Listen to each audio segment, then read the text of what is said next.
Section 5.4 Conditional Probability. Lesson objective: compute conditional probabilities using contingency tables. In statistics, a contingency table is often used to record and analyze the relationship between two or more categorical variables. It displays the multivariate frequency distribution of the variables in a matrix format. The example that we're going to use is the data from the Titanic. We can see these are two categorical variables: who survived the Titanic, there was a total of 706, and who died in the Titanic, and there was a total of 1,517.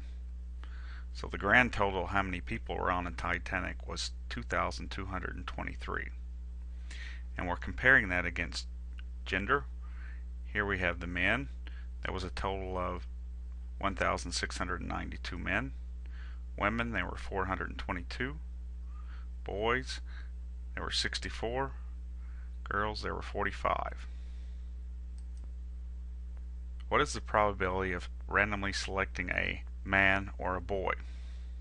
Now, we learned in section 5.2, when we have an OR, we use the addition rule, and these are mutually exclusive. They are disjoint, so we simply add those two probabilities up.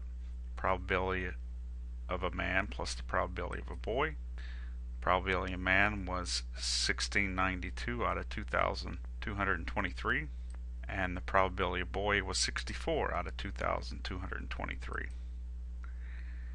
which gives us a total of 1,756 out of 2,223, which is about 79%. Now the next question: what's the probability of randomly selecting a man or a survivor? The probability of a man and a survivor, these are not disjoint, so we have to use the general addition rule and subtract a man and a survivor at the same time.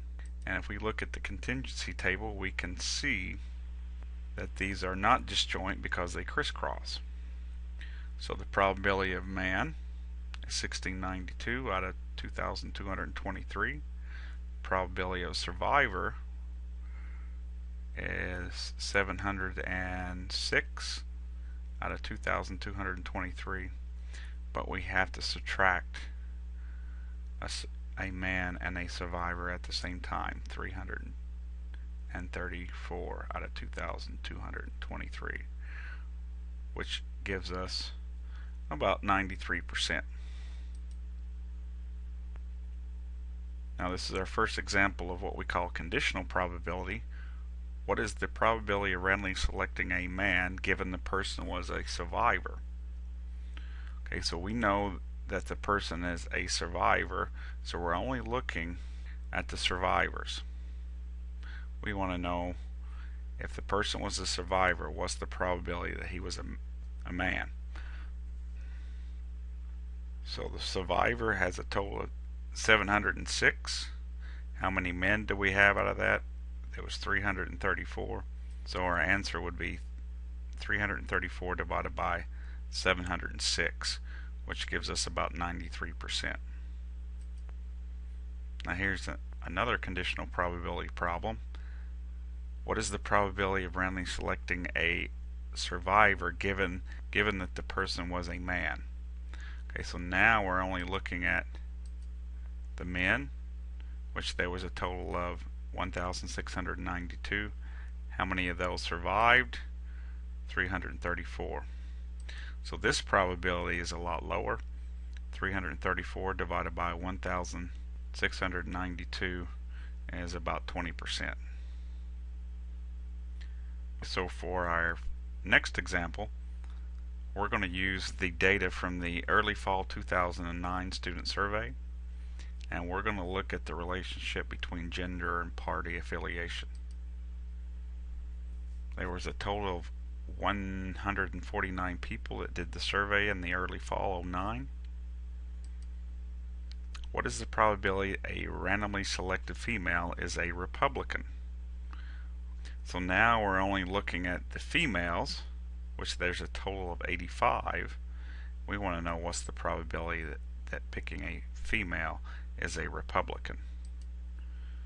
So there's a total of 23 out of the 85. So the answer is about 27%. What is the probability a random selected Republican is a female? And now we're only looking at the Republicans. This is what we know. How does that change the probability? Well, we had 23 females out of 34. So our probability would be 23 divided by 34, which is about 68%. Okay, here's the suggested reading and suggested problems. Thanks for watching.